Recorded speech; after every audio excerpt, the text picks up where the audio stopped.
श्री वासुदेव के पूजन की महिमा तथा एकादशी को भगवान के मंदिर में जागरण करने का महात्म्य, ब्रह्म राक्षस और चांडाल की कथा। मुनियों ने कहा, महर्षि, हमने भगवान श्री कृष्ण का अद्भुत महात्म्य सुना। वह सब पापों को दूर करने वाला, पुण्यमय, धन्य एवं संसार बंधन का नाश करने वाला है। महामुने, श्री वासुदेव के पूजन में संलग्न रहने वाले मनुष्य उनका विधि पूर्वक भक्ति भाव से पूजन करके किस गति को प्राप्त होते हैं? व्यास जी बोले, मुनिवरों, तुमने बहुत अच्छी बात पूछी है। यह वैष्णवों को सुख देने वाला विषय है। ध्यान देकर सुनो। वैष्णवों के लिए स्वर्ग और मोक्ष दुर्लभ नहीं है। वैष्णव पुरुष जिन जिन दुर्लभ भोगों की अभिलाषा करते हैं, उन सब को प्राप्त कर लेते हैं। जैसे कोई पुरुष कल्प वृक्ष के पास पहुंच जाने पर अपनी इच्छा के अनुसार फल पाता है, उसी प्रकार भगवान श्री कृष्ण से संपूर्ण अभीष्ट वस्तुओं की प्राप्ति होती है। भक्त मनुष्य श्रद्धा और विधि के साथ जगत गुरु भगवान वासुदेव का पूजन करके धर्म, अर्थ, काम और मोक्ष चारों पुरुषार्थों के फलस्वरूप स्वयं भगवान को प्राप्त कर लेते हैं। जो लोग सदा भक्ति पूर्वक अविनाशी वासुदेव की पूजा करते हैं, उनके लिए तीनों लोकों में कुछ भी दुर्लभ नहीं है। संसार में वे मनुष्य धन्य हैं जो समस्त मनोवांछित फलों के देने वाले सर्व पापहारी श्री हरि का सदा पूजन करते हैं। ब्राह्मण, क्षत्रिय, वैश्य, स्त्री, शूद्र और अंत्यज्य सभी सुरश्रेष्ठ भगवान वासुदेव का पूजन करके परम गति को प्राप्त होते हैं। दोनों पक्षों की एकादशी को उपवास पूर्वक एकाग्र चित्त हो विधि पूर्वक स्नान करके धुले हुए वस्त्र पहने, इंद्रियों को अपने काबू में रखें और पुष्प, गंध, धूप, दीप, नैवेद्य, नाना प्रकार के उपहार, जप, होम, प्रदक्षिणा, भांति भांति के दिव्य स्तोत्र, मनोहर गीत, वाद्य, दंडवत प्रणाम तथा जय शब्द के उच्चारण द्वारा श्रद्धा पूर्वक भगवान विष्णु की विधिवत पूजा करें। पूजन के पश्चात रात्रि में जागरण करके श्री कृष्ण का चिंतन करते हुए उनकी कथा वार्ता करें अथवा भगवत संबंधी पदों का गान करें। यों करने वाला मनुष्य भगवान विष्णु के परम धाम को जाता है, इसमें तनिक भी संदेह नहीं है। मुनियों ने पूछा, महामुने, भगवान विष्णु के लिए जागरण करके गीत गाने का क्या फल है? उसे बताइए। उसका श्रवण करने के लिए हमारे मन में बड़ी उत्कंठा है। व्यास जी बोले, मुनिवरों, भगवान विष्णु के लिए जागरण करते समय गान करने का जो फल बताया गया है, उसका क्रमशः वर्णन करता हूं। सुनो। इस पृथ्वी पर अवंती नाम से प्रसिद्ध एक नगरी थी, जहां शंख, चक्र और गदा धारण करने वाले भगवान विष्णु विराजमान थे। उस नगरी के किनारे एक चांडाल रहता था, जो संगीत में कुशल था। वह उत्तम वृत्ति से धन पैदा करके कुटुंब के लोगों का भरण पोषण करता था। भगवान विष्णु के प्रति उसकी बड़ी भक्ति थी। वह अपने व्रत का दृढ़ता पूर्वक पालन करता था। प्रत्येक मास की एकादशी तिथि को वह उपवास करता और भगवान के मंदिर के पास जाकर उन्हें गीत सुनाया करता था। वह गीत भगवान विष्णु के नामों से युक्त और उनकी अवतार कथा से संबंध रखने वाला होता था। गांधार, षडज, निषाद, पंचम और धैवत आदि स्वरों से वह रात्रि जागरण के समय विभिन्न गाथाओं द्वारा श्री विष्णु का यशोगान करता था। द्वादशी को प्रातः काल भगवान को प्रणाम करके अपने घर आता और पहले दामाद, भांजे और कन्याओं को भोजन कराकर पीछे स्वयं सपरिवार भोजन करता था। इस प्रकार विचित्र गीतों द्वारा भगवान विष्णु की प्रसन्नता का संपादन करते हुए उस चांडाल की आयु का अधिकांश भाग बीत गया। एक दिन चैत्र के कृष्ण पक्ष की एकादशी तिथि को वह भगवान विष्णु की सेवा करने के लिए जंगली पुष्पों का संग्रह करने के निमित्त भक्ति पूर्वक उत्तम वन में गया। शिप्रा के तट पर महान वन के भीतर एक बहेड़े का वृक्ष था। उसके नीचे पहुंचने पर किसी राक्षस ने उस चांडाल को देखा और भक्षण करने के लिए पकड़ लिया। यह देख चांडाल ने उस राक्षस से कहा, भद्र, आज तुम मुझे न खाओ, कल प्रातः काल खा लेना। मैं सत्य कहता हूं, फिर तुम्हारे पास लौट आऊंगा। राक्षस, आज मेरा बहुत बड़ा कार्य है, अतः मुझे छोड़ दो। मुझे भगवान विष्णु की सेवा के लिए रात्रि में जागरण करना है। तुम्हें उसमें विघ्न नहीं डालना चाहिए। ब्रह्म राक्षस, संपूर्ण जगत का मूल सत्य ही है, अतः मेरी बात सुनो। मैं सत्य की शपथ खाकर कहता हूं, पुनः तुम्हारे पास लौट आऊंगा। पराई स्त्रियों के पास जाने और पराये धन को हड़प लेने वाले मनुष्यों को जिस पाप की प्राप्ति होती है, ब्रह्म हत्यारे, शराबी और गुरु पत्नी गामी तथा शूद्र जाति स्त्री से संबंध रखने वाले द्विज को जो पाप होता है, कृतघ्न, मित्रघाती, दोबारा ब्याही हुई स्त्री के पति, क्रूरतापूर्ण कर्म करने वाले पुरुष, कृपण तथा वंध्या के अतिथि को जो पाप लगता है, अमावस्या, अष्टमी, षष्ठी और दोनों पक्ष की चतुर्दशी में स्त्री समागम से जो पाप होता है, ब्राह्मण यदि रजस्वला स्त्री के पास जाए अथवा श्राद्ध करके स्त्री समागम करे, उससे जो पाप लगता है, मल भोजन करने पर जिस पाप की प्राप्ति होती है, मित्र की पत्नी के साथ संभोग करने वालों को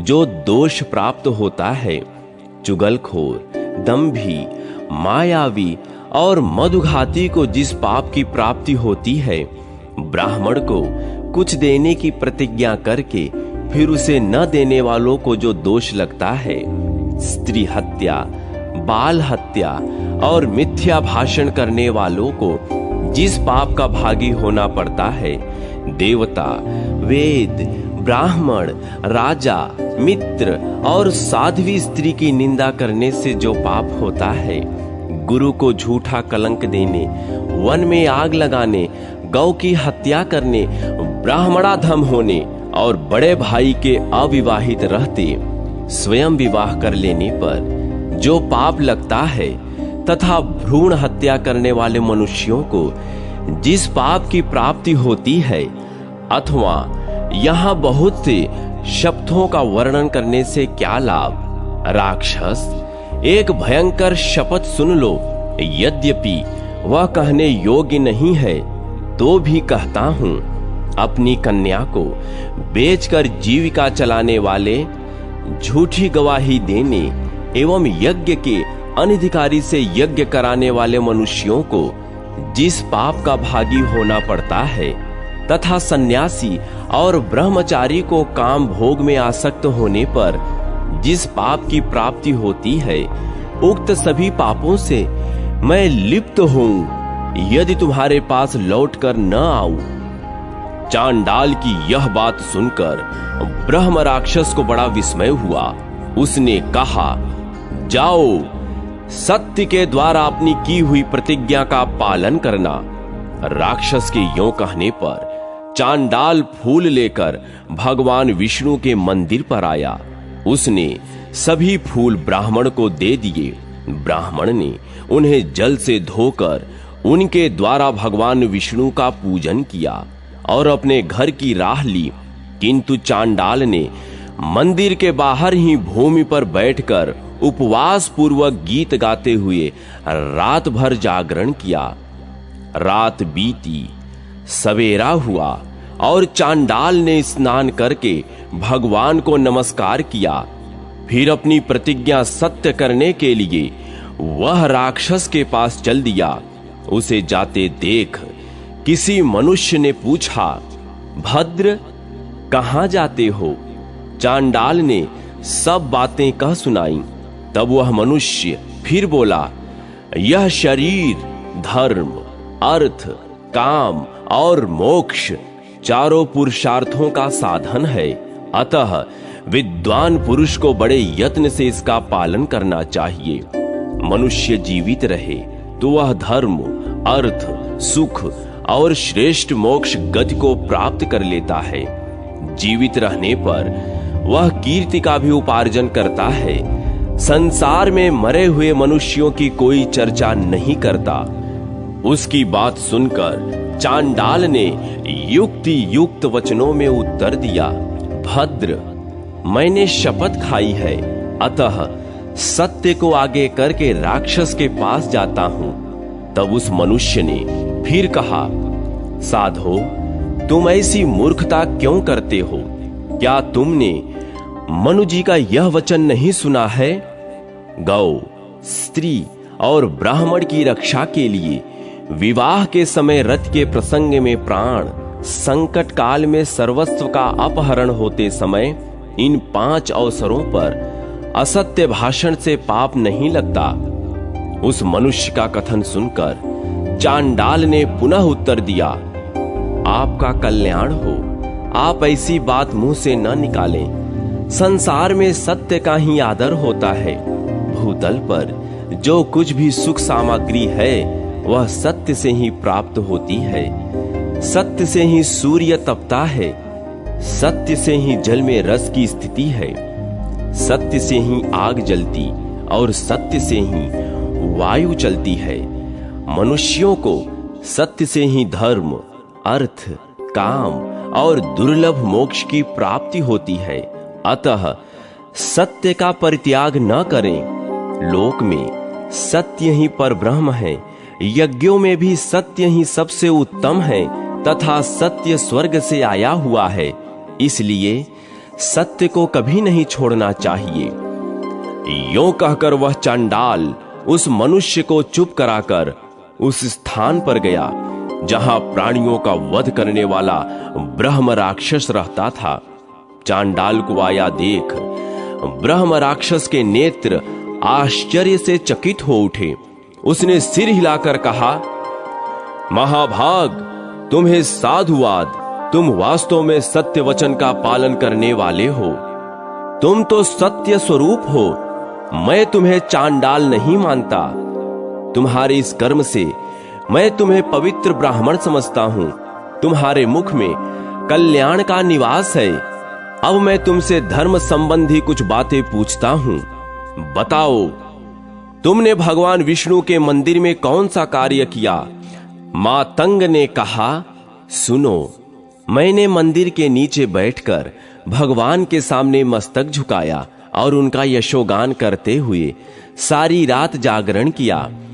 ब्रह्म राक्षस ने फिर पूछा, बताओ, तुम्हें इस प्रकार भक्ति पूर्वक विष्णु मंदिर में जागरण करते कितना समय व्यतीत हो गया? चांडाल ने हंसकर कहा, राक्षस, मुझे प्रत्येक मास की एकादशी को जागरण करते 20 वर्ष व्यतीत हो गए। यह सुनकर ब्रह्म राक्षस ने कहा, साधो, अब मैं तुमसे जो कुछ कहता हूं वह करो। मुझे 1 रात के जागरण का फल अर्पण करो। महाभाग, ऐसा करने से तुम्हें छुटकारा मिल जाएगा। अन्यथा मैं 3 बार सत्य की दुहाई देकर कहता हूं कि तुम्हें कदापि नहीं छोड़ूंगा। यों कहकर वह चुप हो गया। चांडाल ने कहा, निशाचर, मैंने तुम्हें अपना शरीर अर्पित कर दिया है, अतः अब दूसरी बात करने से क्या लाभ, तुम मुझे इच्छानुसार खा जाओ। तब राक्षस ने फिर कहा, अच्छा, रात के 2 ही पहर के जागरण और संगीत का पुण्य मुझे दे दो, तुम्हें मुझ पर कृपा करनी चाहिए। यह सुनकर चांडाल ने राक्षस से कहा, यह कैसी बेसिर पैर की बात करते हो, मुझे इच्छानुसार खा लो, मैं तुम्हें जागरण का पुण्य नहीं दूंगा। चांडाल की बात सुनकर ब्रह्म राक्षस ने कहा, भाई, तुम तो अपने धर्म कर्म से सुरक्षित हो।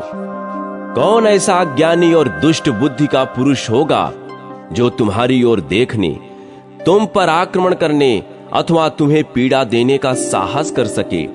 दीन, पापग्रस्त, विषय विमोहित, नरक पीड़ित और मूढ़ जीव पर साधु पुरुष सदा ही दयालु रहते हैं। महाभाग, तुम मुझ पर कृपा करके एक ही याम के जागरण का पुण्य दे दो अथवा अपने घर को लौट जाओ। चांडाल ने फिर उत्तर दिया, न तो मैं अपने घर लौटूंगा और न तुम्हें किसी तरह एक याम के जागरण का पुण्य ही दूंगा। यह सुनकर ब्रह्म राक्षस हंस पड़ा और बोला, भाई, रात्रि व्यतीत होते समय जो तुमने अंतिम गीत गाया हो, उसी का फल मुझे दे दो और पाप से मेरा उद्धार करो। तब चांडाल ने उससे कहा, यदि तुम आज से किसी प्राणी का वध न करो तो मैं तुम्हें अपने पिछले गीत का पुण्य दे सकता हूं, अन्यथा नहीं। बहुत अच्छा कहकर ब्रह्म राक्षस ने उसकी बात मान ली। तब चांडाल ने उसे आधे मुहूर्त के जागरण और गान का फल दे दिया। उसे पाकर ब्रह्म राक्षस ने चांडाल को प्रणाम किया और प्रसन्न होकर तीर्थों में श्रेष्ठ पृथुदक तीर्थ की ओर चल दिया। वहां निराहार रहने का संकल्प लेकर ब्रह्म राक्षस ने प्राण त्याग दिया। उस गीत के फल से पुण्य की वृद्धि होने के कारण उसका उस राक्षस योनि से उद्धार हो गया। पृथुदक तीर्थ के प्रभाव से दुर्लभ ब्रह्मलोक में जाकर उसने 10,000 वर्षों तक वहां निर्भय निवास किया। अंत में वह जितेंद्रिय ब्राह्मण हुआ और उसे पूर्व जन्म का स्मरण बना रहा। अब चांडाल की शेष कथा कहता हूं, सुनो। राक्षस के चले जाने पर वह बुद्धिमान एवं संयमी चांडाल अपने घर आया। उस घटना से चांडाल के मन में बड़ा वैराग्य हुआ। उसने अपनी पत्नी की रक्षा का भार पुत्रों पर डाल दिया और स्वयं पृथ्वी की परिक्रमा आरंभ कर दी। गोकामुख से लेकर जहां भगवान स्कंद के दर्शन होते हैं वहां तक गया। स्कंद का दर्शन करके वह धारा नगरी में गया। वहां भी प्रदक्षिणा करके वह पर्वतों में श्रेष्ठ विंध्याचल पर्वत पर जाकर पाप मोचन तीर्थ में पहुंचा। वहां उस चांडाल ने स्नान किया जो सब पापों को दूर करने वाला है। फिर पाप रहित हो उत्तम गति को प्राप्त हुआ।